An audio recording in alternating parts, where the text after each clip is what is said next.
Selamat datang di Movie Clips Indonesia. Bersama saya Azriel akan memberikan spoiler film dengan judul Miracle in Cell nomor 7.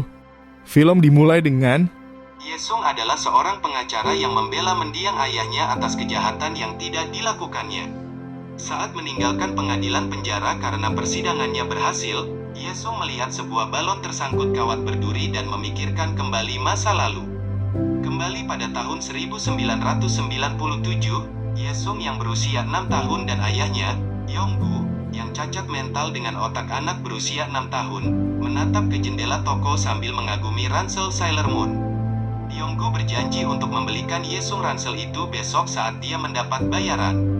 Namun, di tengah pembuatan rencana mereka, komisaris polisi dan putrinya membelinya sebelum Yonggu bisa.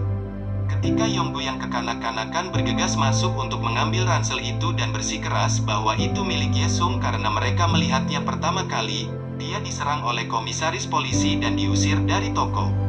Setelah kejadian tersebut, keduanya kembali ke rumah tanpa tas, sedikit babak belur, namun dengan semangat yang tinggi.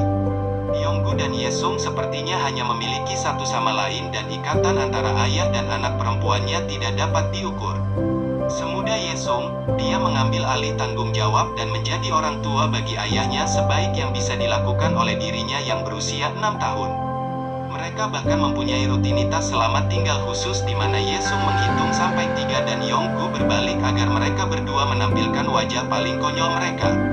Keesokan harinya, sepulang kerja, putri komisaris melihat Yonggu dan mencoba menunjukkan kepadanya toko lain yang menjual ransel yang sama.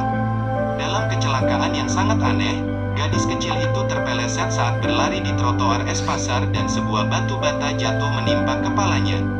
Yonggu ditangkap karena pemerkosaan dan pembunuhan setelah dia, dalam usahanya yang sia-sia, melakukan CPR pada anak tersebut, dan terlihat oleh orang di sekitar yang secara keliru menganggapnya sebagai tindakan penyerangan seksual.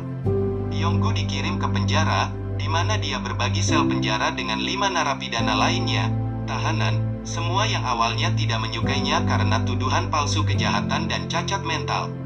Suatu hari, Yonggu menyelamatkan nyawa teman satu selnya dan pemimpin geng penjara, So Yang Ho, dari ditikam oleh pemimpin geng penjara saingannya.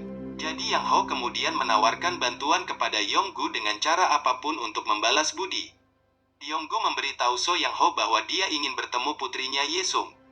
Para narapidana berhasil menyelundupkan Yesung ke penjara dan menyatukannya kembali dengan Yonggu saat paduan suara mengunjungi penjara untuk pertunjukan.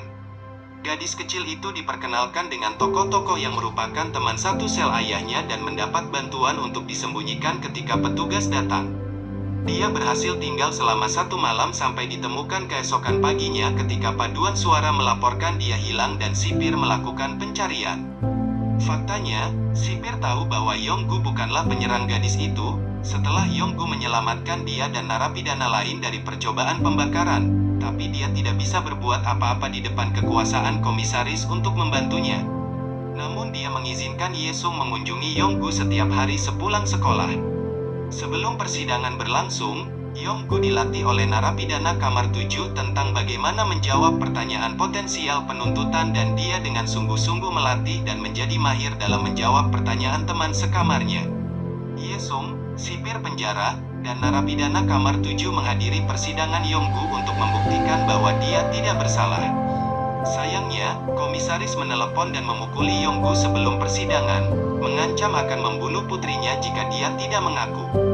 Karena tidak punya pilihan lain, Yonggu mengorbankan dirinya dengan berbohong bahwa dia membunuh putri komisaris untuk melindungi Yesung. Yonggu kemudian dijatuhi hukuman mati pada tanggal 23 Desember, yang kebetulan jatuh pada hari ulang tahun Yesung. Para narapidana, yang merasa kasihan pada Yonggu, memutuskan untuk membuat balon udara untuk rencana besar mereka agar Yonggu dapat melarikan diri. Selama konser penjara, narapidana mengirim Yonggu dan Yesung ke balon dan dengan mudah mencoba menghentikan penjaga menangkap Yonggu, namun tali balon ditahan dengan kawat berduri. Para narapidana dan Yonggu kemudian merayakan ulang tahun Yesung sebelum dia dieksekusi. Segera, eksekutor memanggil Yonggu. Yonggu dan Yesung mulai menangis dan berpelukan, memohon kepada eksekutor untuk tidak membunuh Yonggu. Yonggu kemudian meninggal karena eksekusi tersebut. Di dalam pengadilan 16 tahun kemudian, di masa sekarang, Yesung, yang sekarang sudah dewasa dan diadopsi oleh sipir, secara emosional menyatakan bahwa dia akan memaafkan Yonggu atas tindakannya. Kepala pengacara membebaskan Yonggu dengan memberinya hukuman tidak bersalah dan izin untuk menyelidiki kembali kematian gadis itu.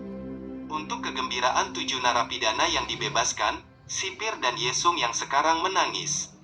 Adegan kemudian berpindah kembali ke awal film. Yesung kemudian melihat bayangan Yonggu dan dirinya yang lebih muda di atas balon udara sambil melambaikan tangan padanya. Dia kemudian sambil menangis mengucapkan selamat tinggal kepada ayahnya saat balon itu terbang ke langit, menyiratkan bahwa Yonggu telah bebas dan berangkat ke surga serta melambangkan bahwa Yesung akhirnya melepaskan ayahnya.